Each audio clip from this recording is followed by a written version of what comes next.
Meus amados irmãos, estamos agora com o último momento, o último estudo da nossa abordagem, do nosso estudo, já várias sextas-feiras que Deus nos concedeu a oportunidade de estarmos estudando a respeito das armaduras do soldado cristão. E desta feita, para finalizarmos, nós trataremos a respeito da cobertura da oração na vida do soldado cristão. Cobertura de que, igreja? Na vida do soldado cristão.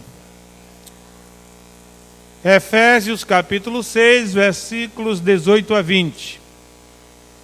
Os versículos que temos lidos, queridos irmãos, são os últimos textos que fazem parte do ensino a respeito das armaduras do cristão.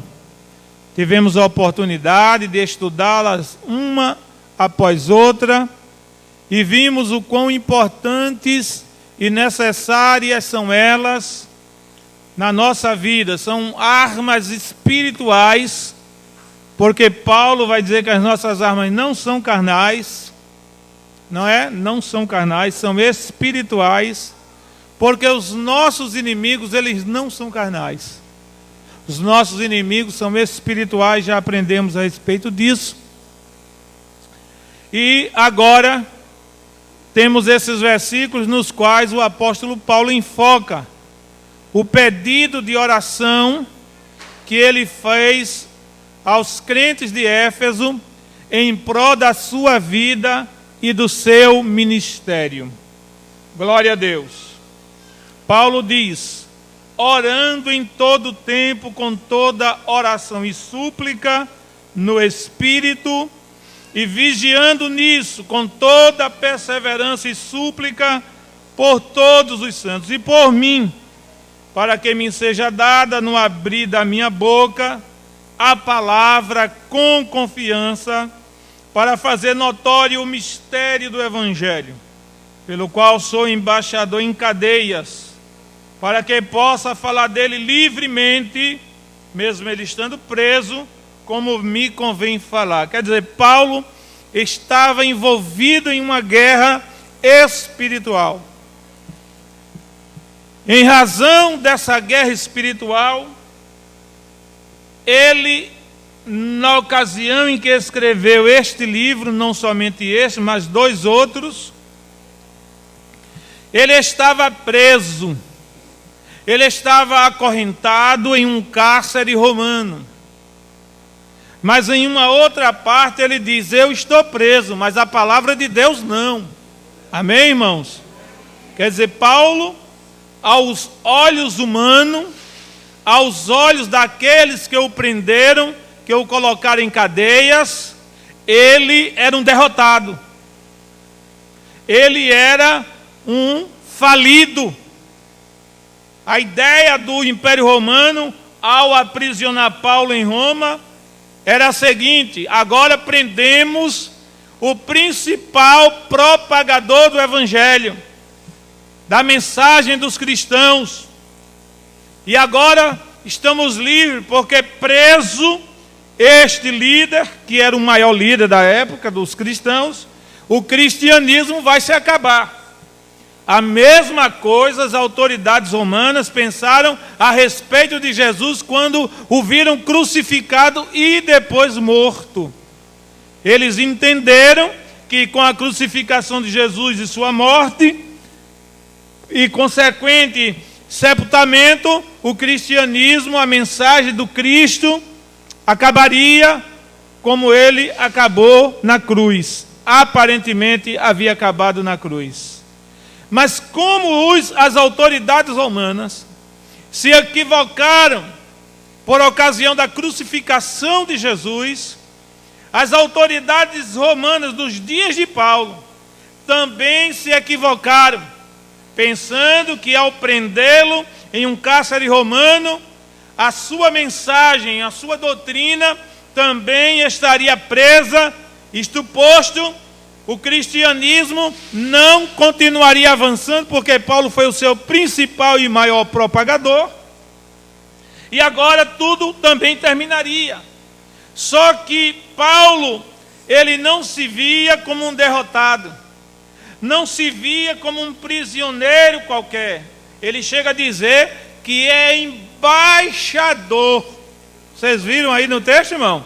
Embaixador em cadeias. Há uma diferença muito grande de um criminoso, de alguém que cometeu um crime, para um embaixador.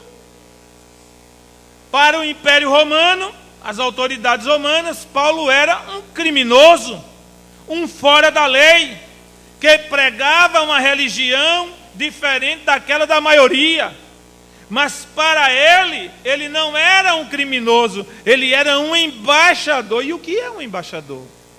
Embaixador é uma autoridade, uma das maiores autoridades que qualquer país pode ter.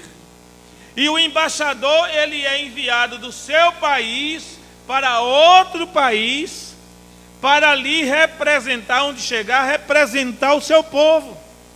E Paulo diz que não era um prisioneiro, eu sou embaixador em cadeias. Eu sou representante de um país que não faz parte do globo terra, mas de um país que está lá em cima da Jerusalém celestial, da Canaã celestial. Eu sou um representante do reino de Deus.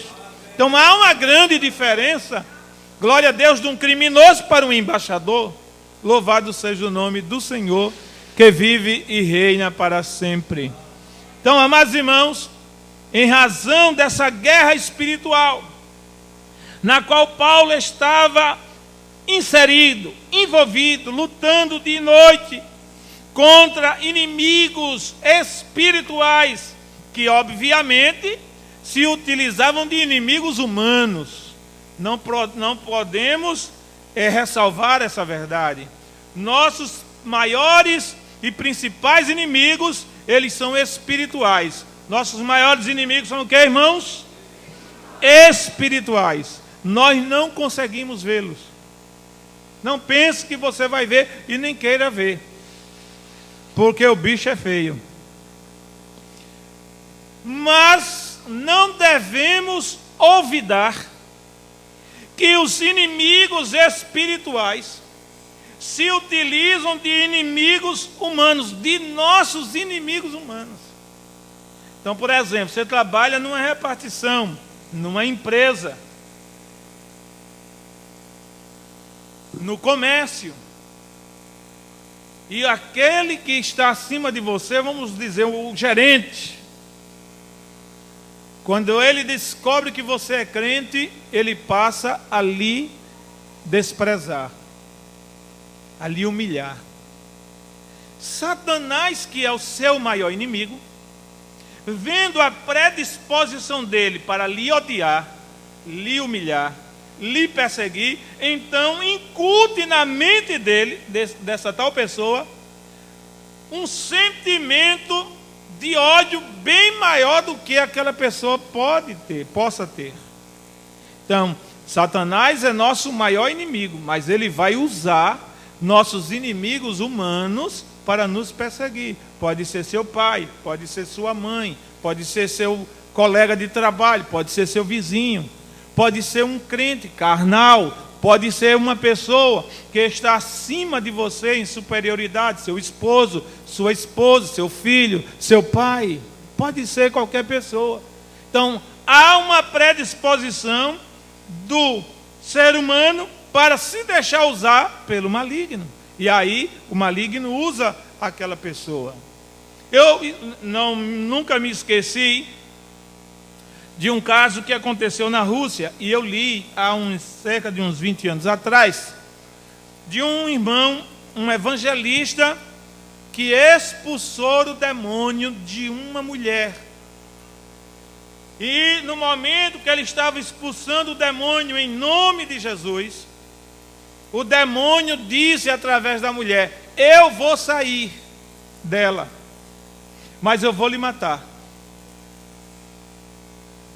eu vou sair dela, mas eu vou lhe matar. A mulher foi liberta, o tempo passou e anos depois aquele homem foi preso. Na Rússia comunista, inimiga do cristianismo. E aquele homem foi condenado pelas autoridades russas à pena de morte. Foi levado a um paredão para ser fuzilado. E quando ele estava lá para ser fuzilado, o seu fuzilador, o homem que ia fuzilá-lo, o soldado que ia fuzilá-lo, chegou perto dele. E endemoniado, aquele soldado disse para o irmão: eu não disse que ia lhe matar. Quer dizer, não era ele que estava atuando naquele momento. O soldado disse para o irmão: eu não disse que ia lhe matar. Quer dizer, aí já não foi o soldado falando por si só, porque aquele soldado nunca nem tinha visto aquele irmão. Mas o demônio que havia ameaçado o irmão no passado, agora incorporado naquele soldado, fazia a declaração da sua vitória sobre o corpo, porque o diabo pode matar o corpo. Já leram isso na Bíblia? O diabo pode matar o corpo. E a alma, quem mata?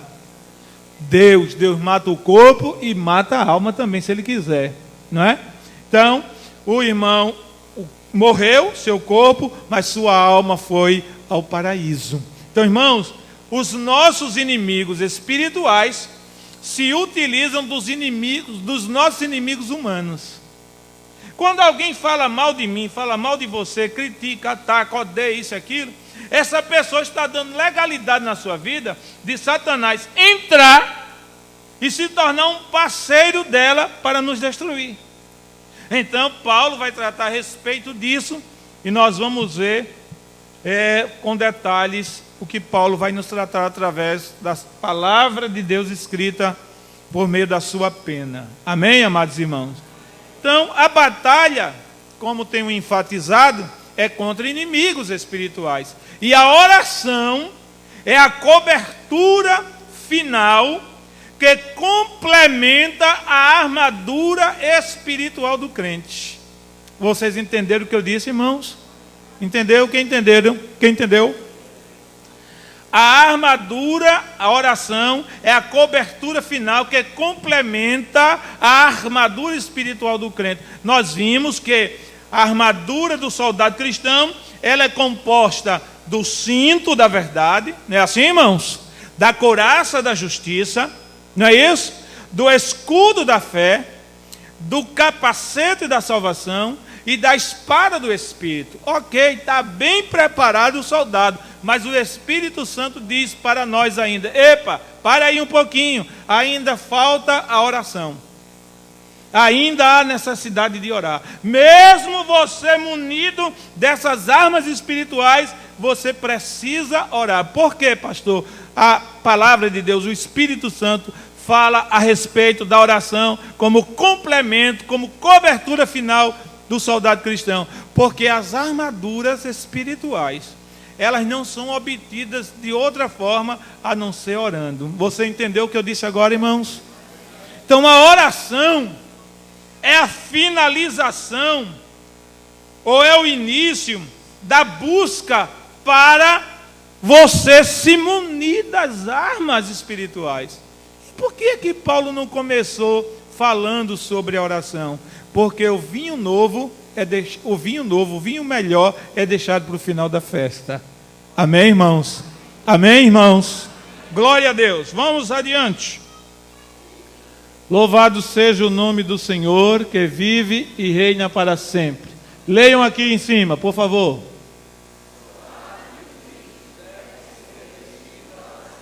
O soldado de Cristo deve se revestir de quê, irmãos? De oração. A oração, nós podemos dizer, a princípio, ela deve ser constante na vida dos nossos irmãos. Na nossa vida não, em nossa vida não.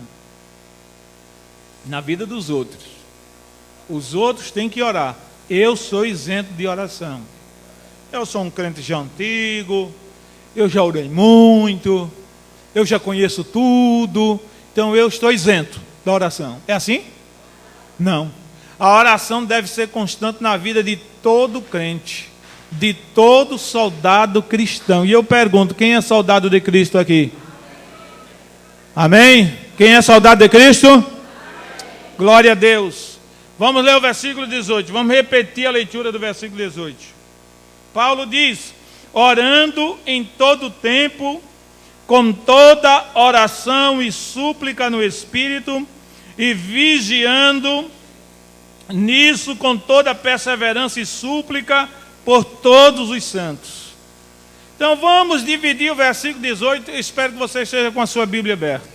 Vamos dividi-lo em várias partes. Primeiro, Paulo diz, orando como? Orando como? Orando em todo tempo. Ô pastor, eu vou viver agora de joelho, não vou fazer mais nada, não vou trabalhar, não vou cozinhar, não vou passar, não vou passear, não vou fazer mais nada, só de joelho orando. Não, Paulo não está dizendo que para você orar em todo o tempo, você tem que ficar trancado em uma clausura, como fazem os monges católicos romanos, né? Eles têm clausura.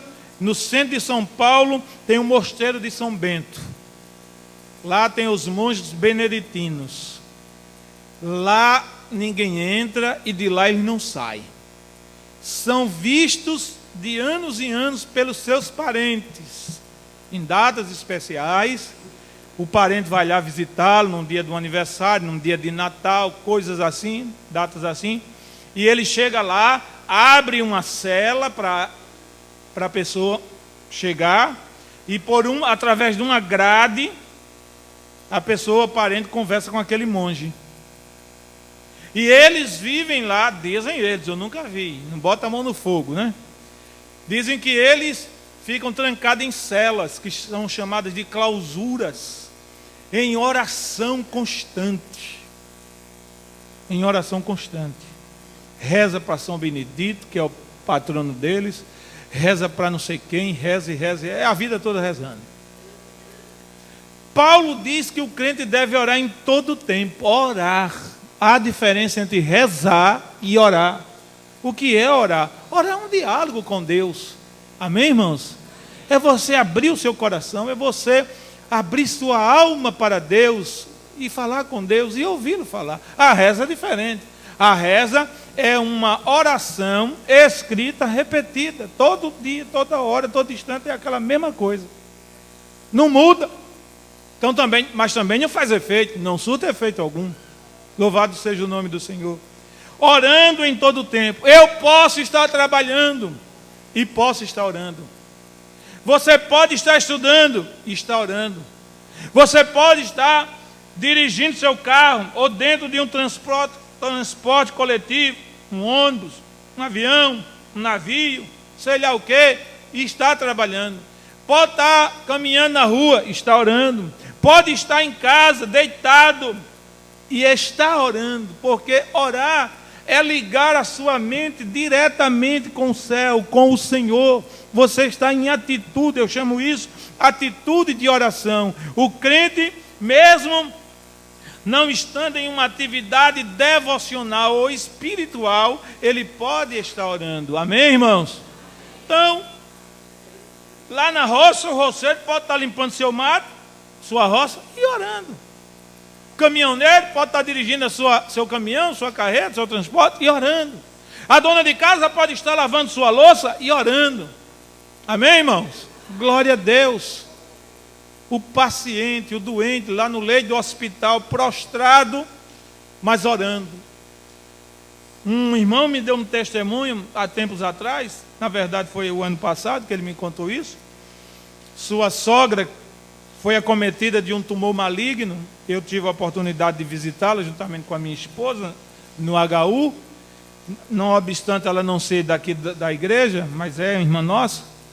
E ele disse que a cirurgia não foi bem sucedida, porque o tumor voltou com mais intensidade, o médico mandou para casa, mas ela ainda lúcida, apesar já de um pouco deformado seu crânio, sua fisionomia. E ele disse que todas as de manhãs, às 5 horas da manhã, quando ele se levantava para ir fazer compras para o seu comércio, Ele passava no quarto onde ela dormia para ver como ela estava, ela já em estado terminal, porém lúcida.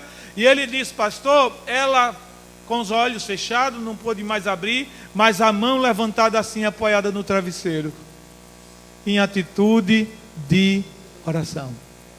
Quer dizer, uma pessoa que a carne estava sendo consumida pelo câncer, pela doença maligna, mas a alma estava em profunda, em íntima comunhão com o Senhor, orando em todo o tempo.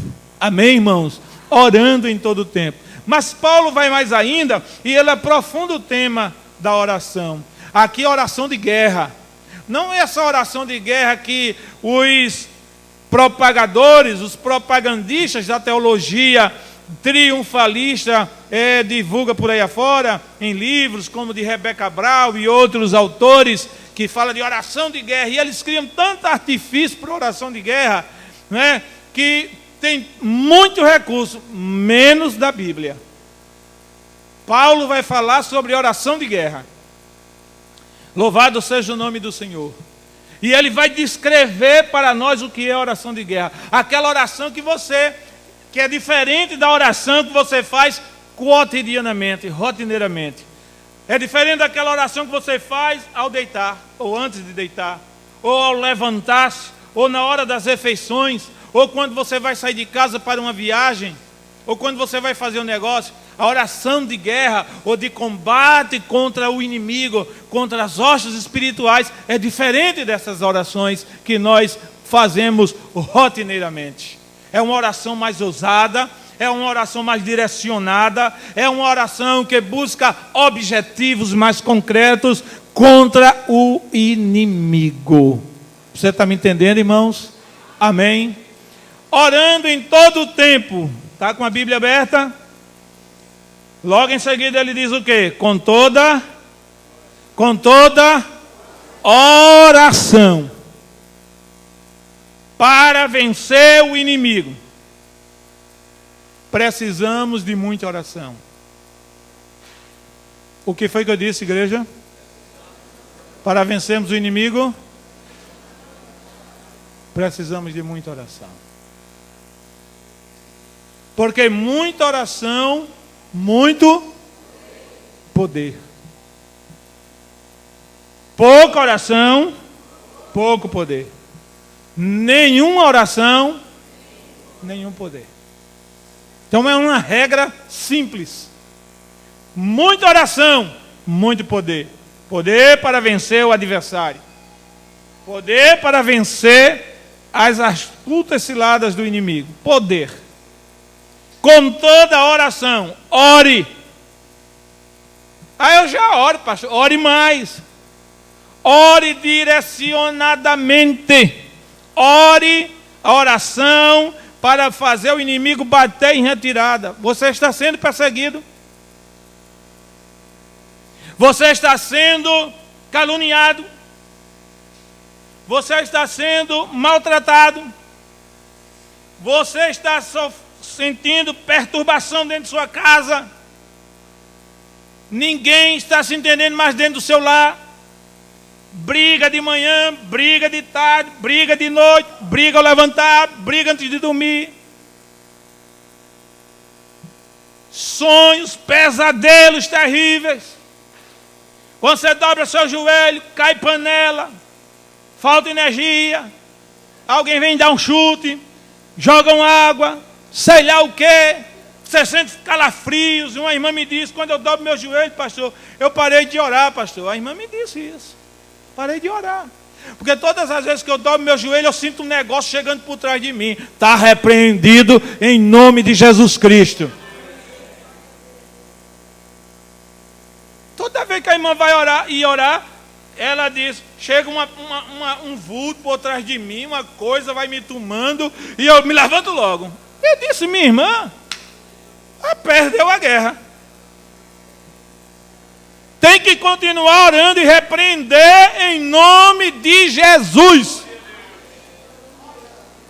O filho está dando trabalho, o filho está te ameaçando, teu marido está dizendo que vai te deixar por outra, tua esposa diz que vai arrumar outro, a guerra está grande lá, tudo desandou. É o inimigo que está pelejando contra você e você precisa cair de joelhos, fechar a sua boca, falar pouco ou quase nada e cair de joelho em oração, orando de forma direcionada, dizendo: Senhor, repreenda as hostes espirituais que estão agindo na vida do meu marido, do meu filho, na minha casa, na minha família, no meu trabalho, na minha saúde. Repreenda, Senhor. Glória a Deus, amém, irmãos? Quando você começar a enfrentar as forças do inimigo através da oração, você vencerá. Você vencerá. Você vencerá. Com toda oração. Mas ainda Paulo avança o tema da oração de guerra e diz: e súplica. E súplica. O que é súplica? Súplica é um rogo insistente. É rogar insistentemente. E Jesus ilustrou a questão da súplica através de uma parábola na qual ele fala de dois personagens. Um juiz iníquo e quem é o outro personagem? Uma viúva. Se viúva hoje, no contexto social do século 21, não tem muito valor para muitas pessoas, porque é vista como uma pessoa desvalida, especialmente se ela for número 1, não tiver filhos ou parentes para defendê-la. Imaginai vocês uma viúva no primeiro século da era cristã, quando não havia leis concretas que regessem a situação das tais pessoas. E Jesus disse que aquela mulher viúva, uma mulher viúva, movida por uma necessidade, Jesus não diz qual foi a sua necessidade, e ia todos os dias à porta do juiz e dizia assim: faze-me justiça contra o meu inimigo. Faze-me justiça. O juiz fazia o vídeo de mercador, ignorava aquela pobre viúva e ela sendo oprimida pelo seu inimigo. Até que aquele juiz, enfadado com os rogos, as súplicas, a insistência daquela viuvinha, glória a Deus, disse: mesmo eu não respeitando os homens e não temendo a Deus, eu vou fazer justiça a essa mulher, para ela parar de me importunar. É isso que o Senhor quer que você faça com Deus. Amém, irmãos? Importunar Deus. Diga: eu vou importunar Deus. Mas está muito fraco esse negócio aí. Deus não vai se importunar não. Desse jeito, duvido. Diga de novo: eu vou importunar Deus. Por que você tem que importunar a Deus? Por que você tem que suplicar? Porque a luta é você que está enfrentando. É você que vê seu filho cada dia mais se deteriorando espiritualmente, moralmente. É você que sente na pele a perseguição lá do seu chefe, do seu vizinho, da sua vizinha. É você que sofre ao ver o seu marido sem dar a resposta necessária para as suas necessidades. É você, irmã. É você, irmão, que dá um duro terrível e não tem a felicidade de ter uma esposa que reconheça isso. É você. A luta é sua, a guerra é sua, e você tem que se lançar aos pés de Cristo, orando, suplicando e dizendo: eu não aceito perder essa guerra, eu não aceito derrota, eu não aceito perder essa guerra, Senhor, não aceito. Amém, irmãos? Amém, irmãos? Médico diz: vai ter que tomar remédio até o final da vida. Não tem problema tomar remédio até o final da vida. Qual é o problema? Enquanto tiver remédio na farmácia, pode-se tomar remédio até o final da vida. Mas se você quiser, você muda isso. Você muda esse quadro, essa sentença. Você crê que Deus pode mudar isso? Você tem que entrar na guerra e enfrentar a guerra. Eu fui pastor de uma irmã. Ela chama-se Vânia, ainda hoje é viva. Irmã Vânia, hoje ela é dirigente de oração, uma mulher muito ativa na igreja. Mas a irmã Vânia, muito cedo, muito jovem ainda, recém-casada, mãe de 2 filhos, um casal de filhos, sem ser crente, entrou nela um espírito de loucura, demônio que provoca loucura. Você sabe que tem isso aí? Demônio que provoca loucura. A irmã Vânia, que não era crente na época, uma mulher jovem ainda, casada, jovem, louca, enlouqueceu do dia para a noite. Levaram ela ali embaixo para o bebedouro, lá no Zé Lopes. E a casa dela passou a ser a casa de saúde Zé Lopes. Zé Lopes. Ela passava 15 dias em casa durante o ano todo. O resto do ano era todo lá. Dopada, grogue, fadada a morrer naquela situação. E os doutores diziam para o marido dela: arrume outra mulher.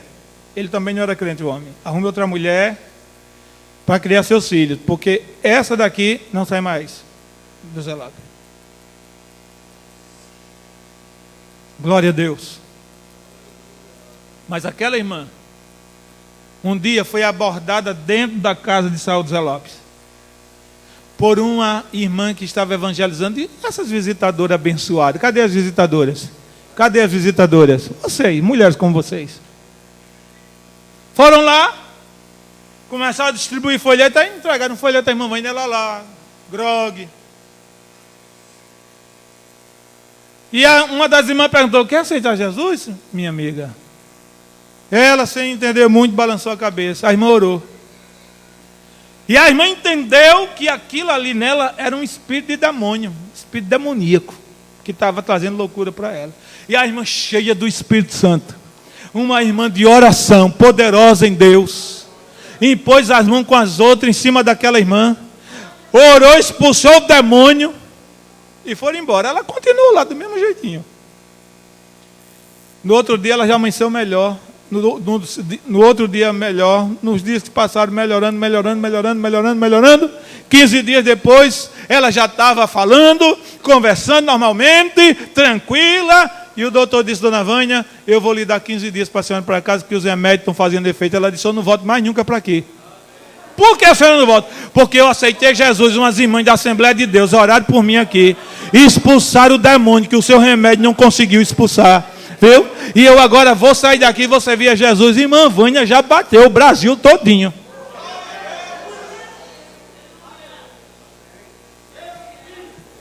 Então, uma última palavra não é do seu médico. Ah, o meu médico é muito bom, pastor. O senhor não conhece o meu médico? Que conversa de médico bom, irmão? Médico bom é Jesus. Amém? Oração e o quê? Oração e o quê, igreja?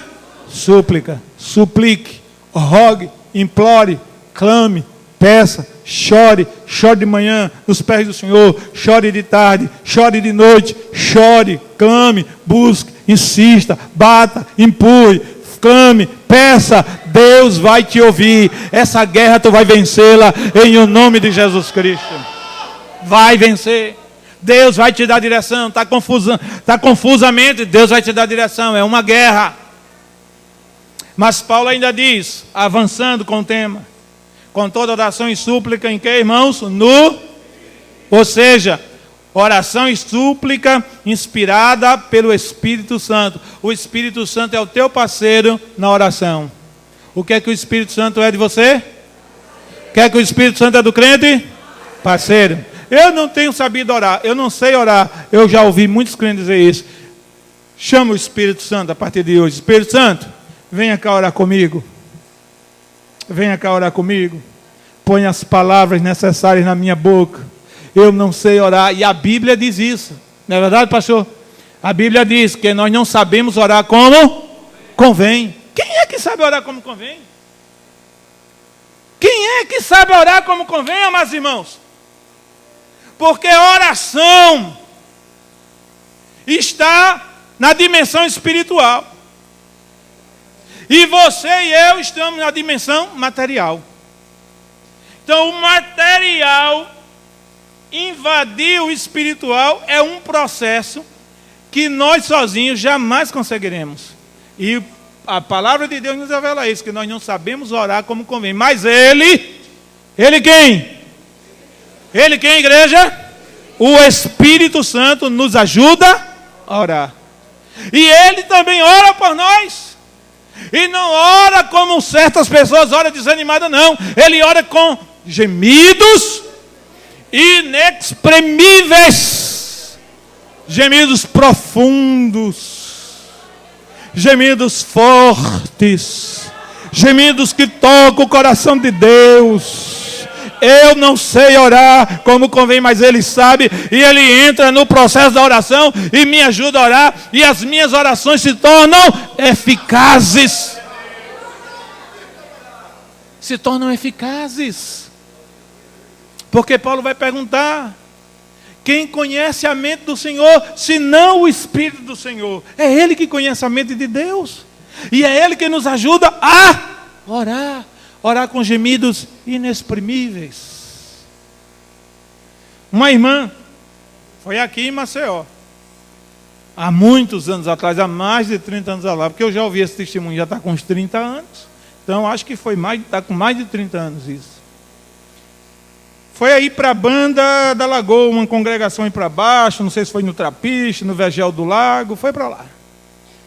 Uma irmã angustiada, uma guerra na sua casa, sua família se desmoronando, e ela crente, e ela sufocada, e um dia ela amanheceu aflita de alma, olhou para os quatro cantos do mundo, não viu outra alternativa a não ser ir para o templo do seu bairro, para a sua congregação orar. Não tinha oração naquele dia. Mas aquela irmã foi, pegou a chave da igreja, da congregação, abriu, fechou, dobrou seus joelhos. A princípio não pôde dizer nada, porque a sua alma estava tomada por uma angústia muito profunda. Ficou ali, depois não aguentou mais, porque chegou cedo o dia, prostrou-se e ficou chorando. E em dados momentos, aquela irmã começou a ouvir um gemido muito profundo dentro da congregação.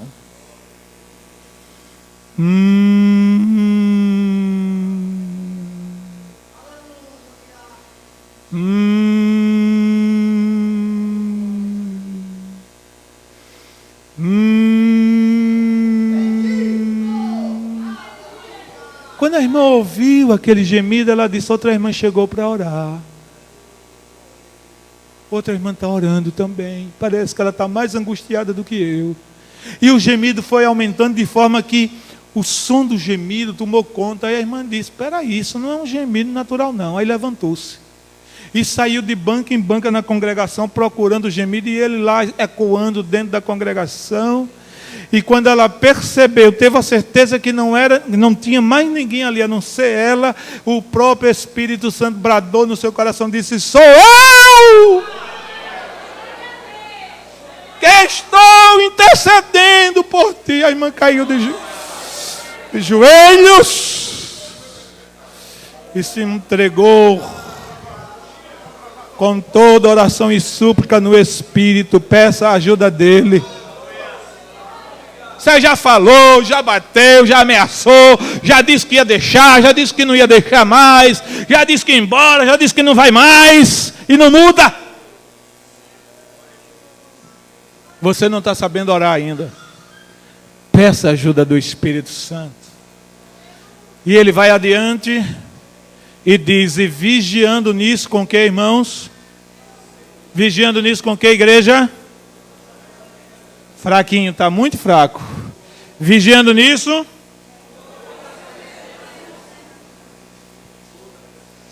Vigiando nisso com toda perseverança. Vigiar. Vigiar. Eu vou orar.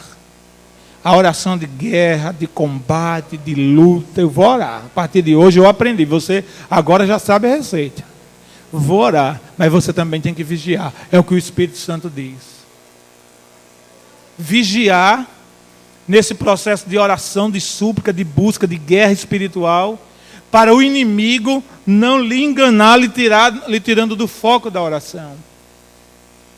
Ele pode até lhe dar uma trégua para você pensar que ele foi embora.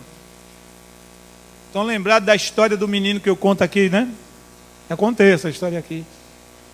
A mãe estava com o menininho no braço, o menino não parava de chorar, e a mãe tulu, e ele chorava e tal. E a mãe já apavorada com tanto choro. Aí o pai chegou e viu a luta da mãe com o menino, que não queria parar de chorar. O pai disse, me dá esse menino aqui. Aí pegou, deu duas balançandazinhas, o menino parou de chorar. Aí o pai disse, está vendo? O menino já parou de chorar. Aí o menino era sabidinho e disse, eu estou descansando, começo já. O inimigo, ele muitas vezes entra, ou ele se esconde, para você pensar que tem que parar de orar. Voltar à velha rotina. Sombra e água fresca. Agora eu vou voltar a assistir a minha novelinha. Agora eu não vou mais fazer agora eu não vou mais jejuar. Agora eu vou chorar com a cabeça com ele.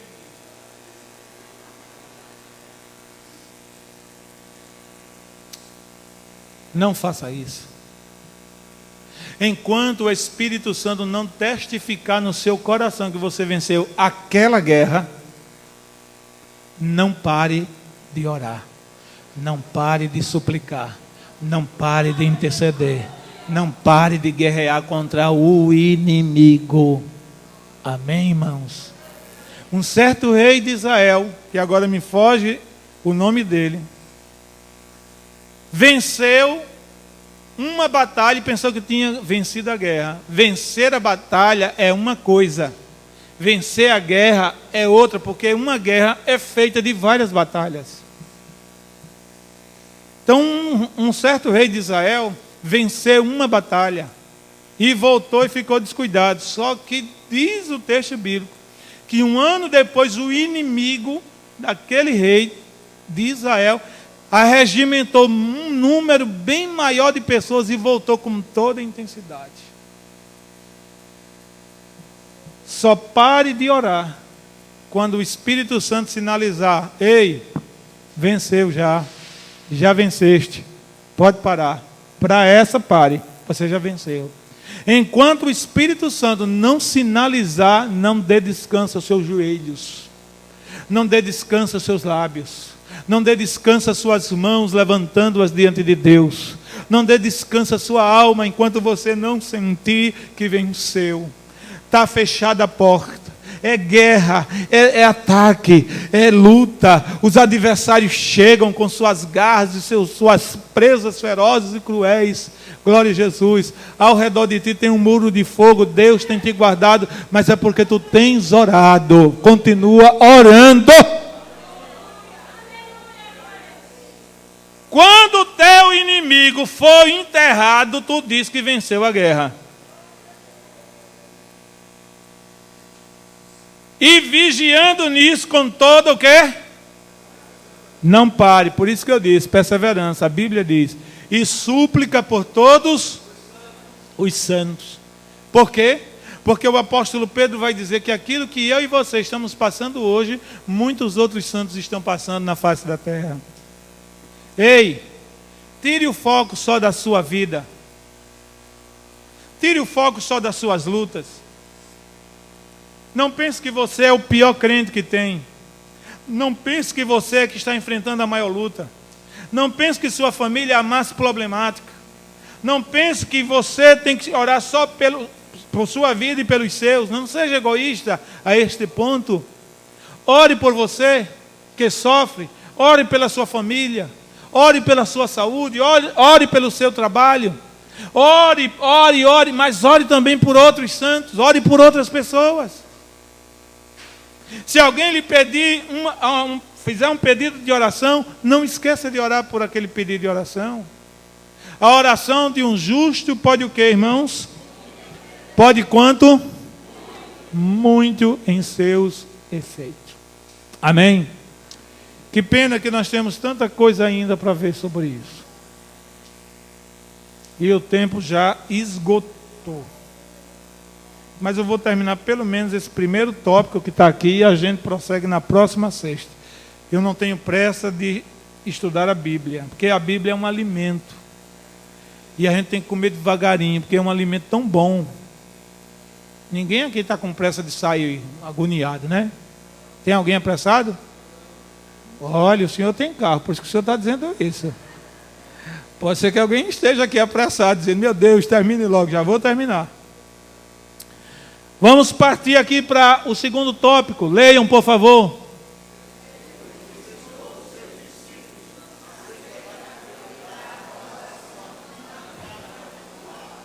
Vamos ler?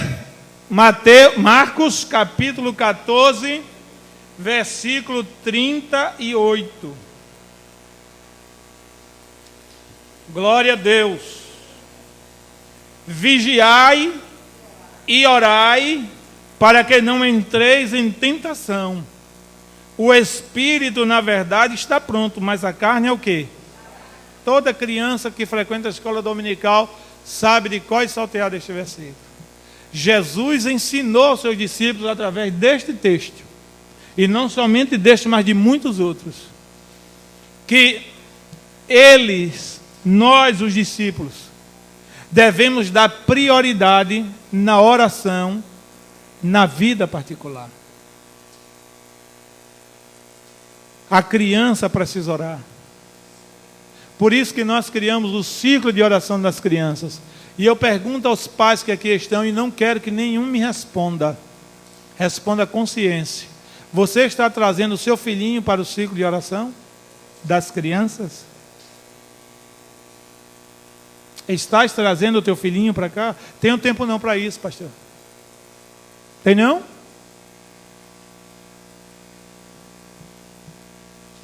Diga isso diante do Senhor. Se o Senhor aceitar a sua desculpa, não traga mesmo seu filhinho para o ciclo de oração.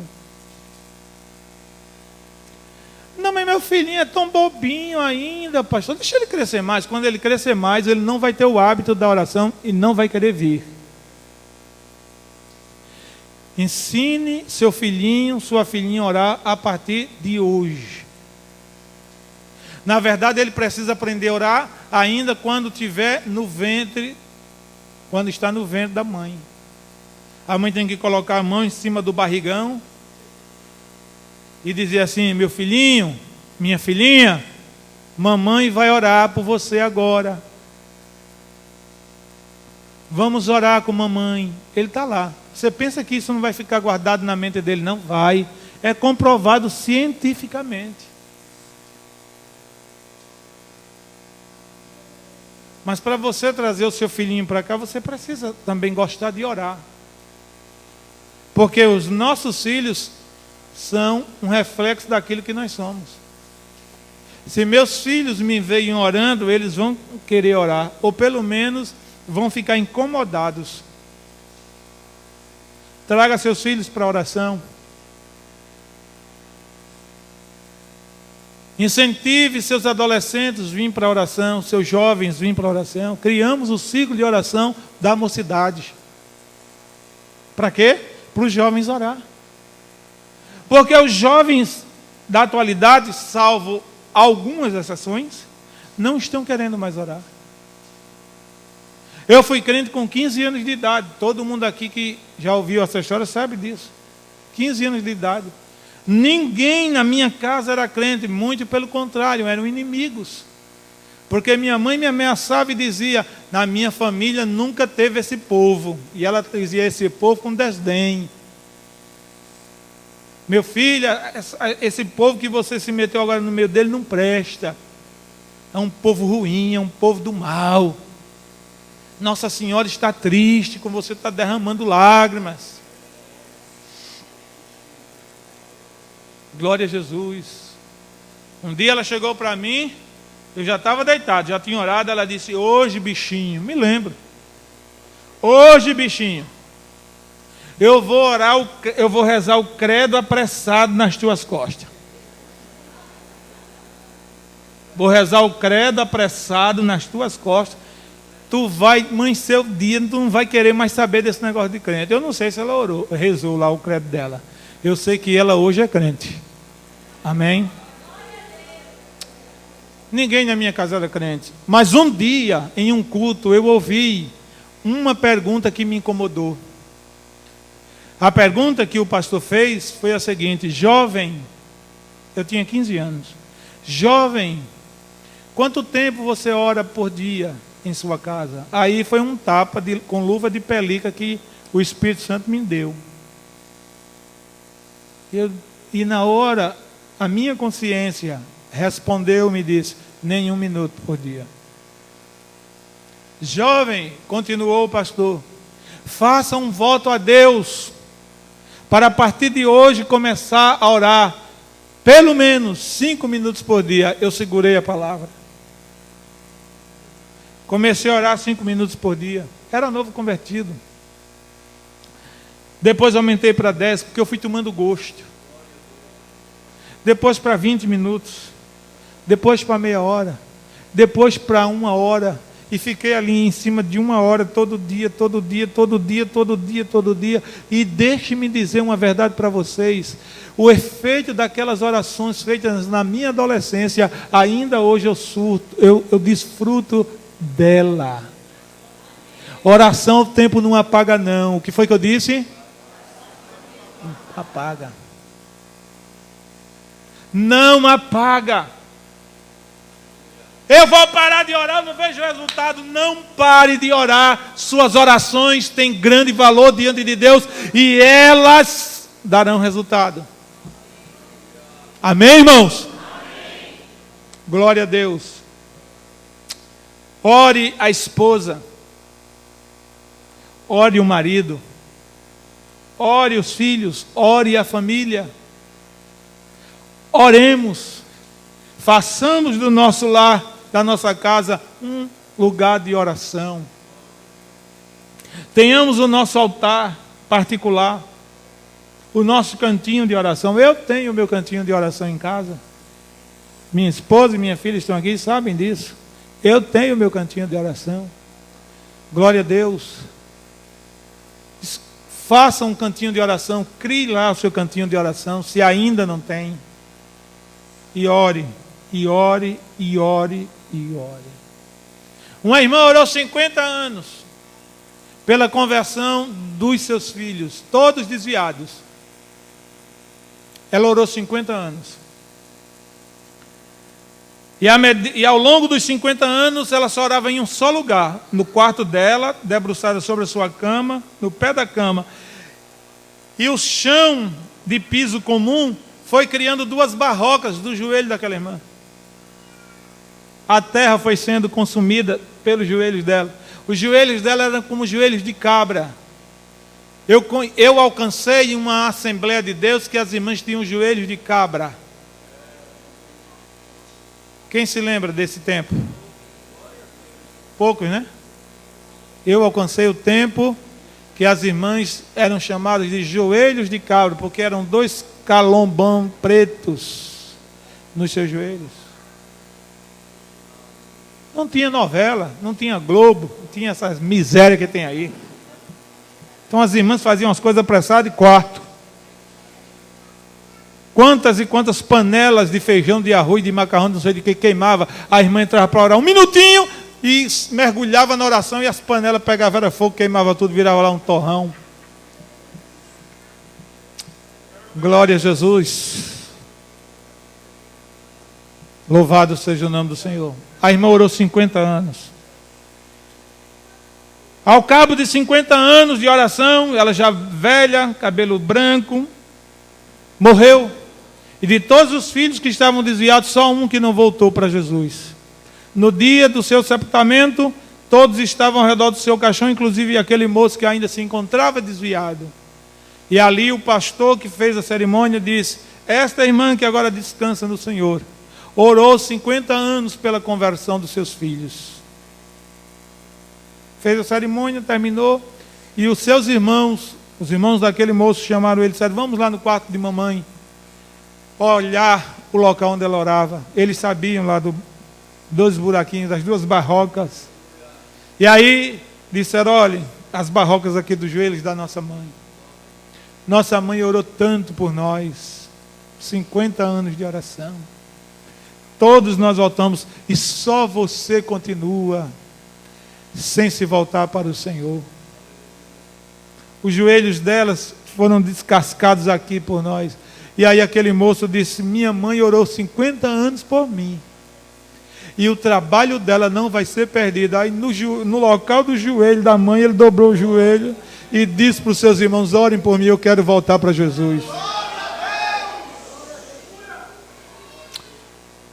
Mas Jesus não apenas ensinou que os seus discípulos deveriam dar prioridade à oração na vida particular, como também ele orou. Veja aí o outro tópico. Como é que diz aqui?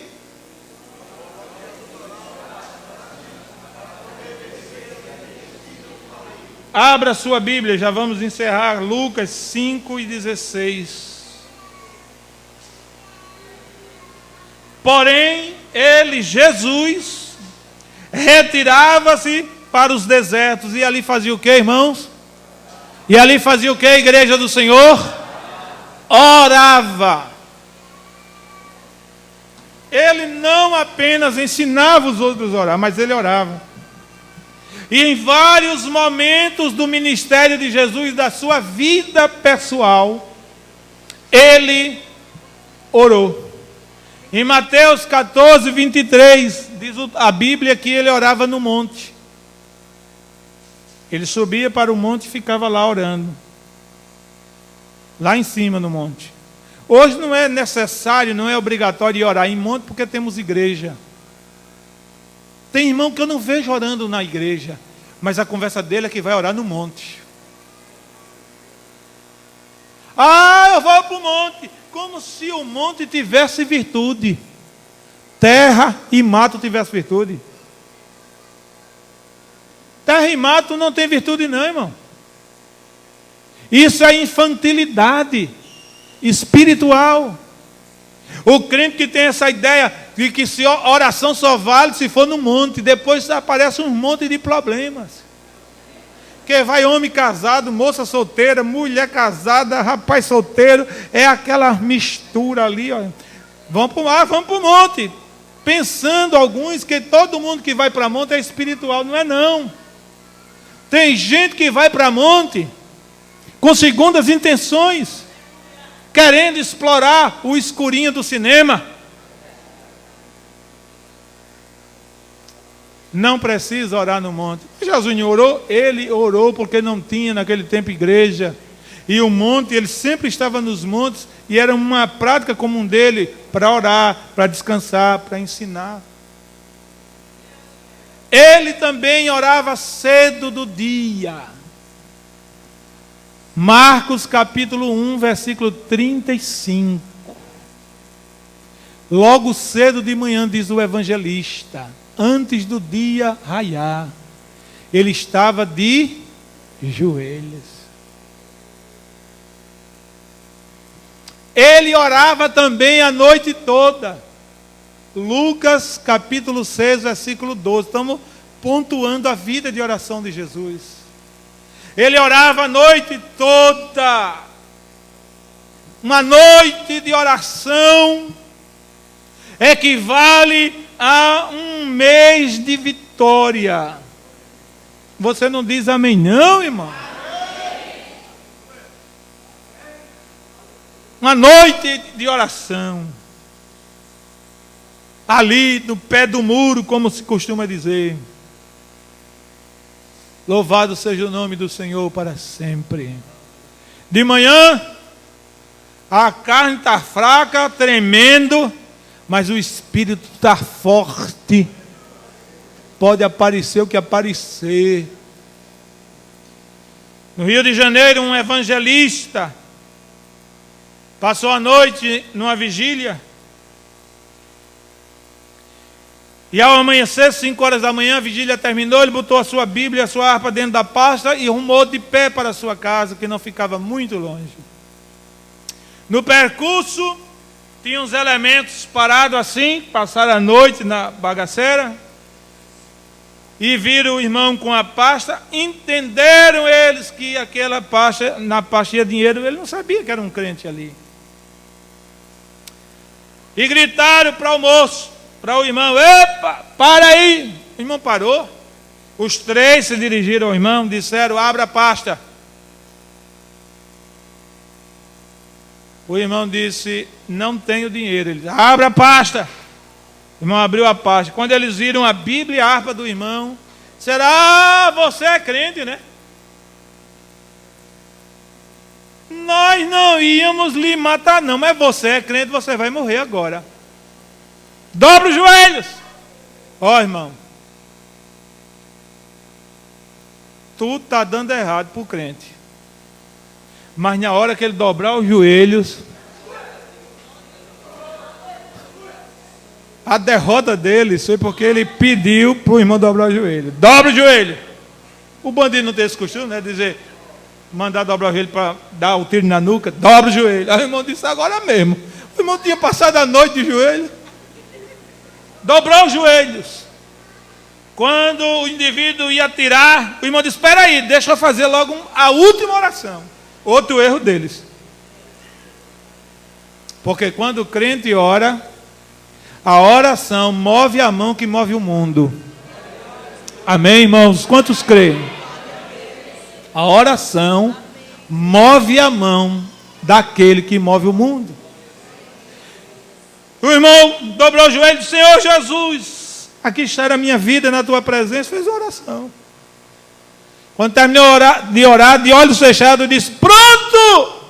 Quer dizer, o pronto era para o homem atirar, né? Silêncio. Foi Napoleão Falcão que contou essa experiência. Ele conheceu o irmão. Silêncio. O irmão disse de novo: pronto! Calado. Aí o irmão abriu os olhos bem devagarinho, né? Quando abriu, os 3 estavam desmaiados assim. Aí o irmão se levantou e disse: oxe, ao invés deles me matar, eu matei eles. Aí se levantaram, tornaram, disseram para o irmão: vai embora, vai embora, vai embora, vai embora. A gente não quer mais negócio com você não. E o que foi? Desistiram.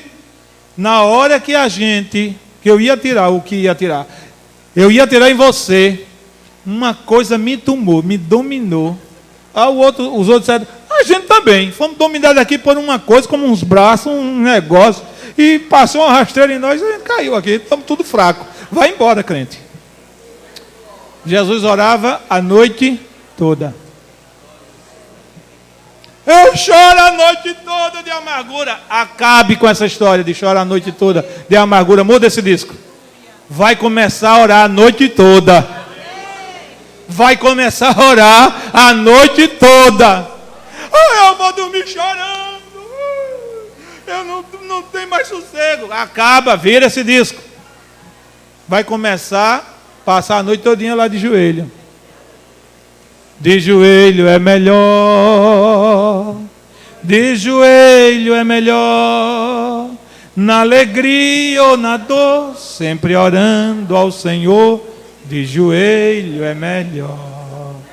Finalmente, irmãos, para concluirmos esse tópico, Jesus também orava quando seus inimigos chegaram para prendê-lo. Quando os inimigos de Jesus chegaram, está lá em Lucas, capítulo 22, versículos 41 e 46. Quando os inimigos de Jesus chegaram, não encontraram ele dormindo não, como os outros. Tem o tempo de dormir, tem o tempo de passear, tem o tempo de lazer e tem o tempo de orar. Qual é o tempo que você está precisando? Não confunda.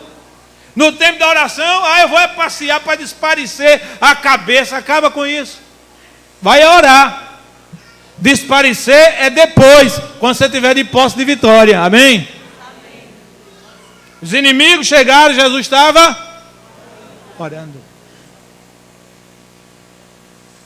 E quando eles se aproximam, Jesus, que estava em oração, se apresenta diante deles, e alguém pergunta: quem é Jesus aqui? Estava escuro à noite,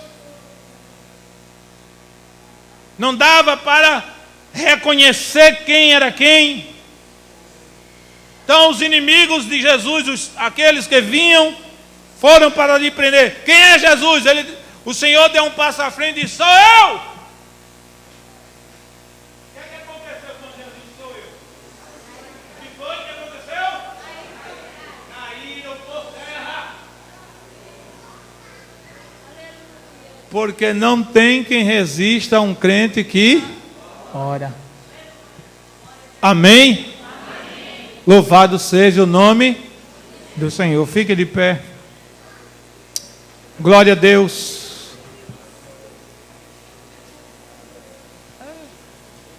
Amém.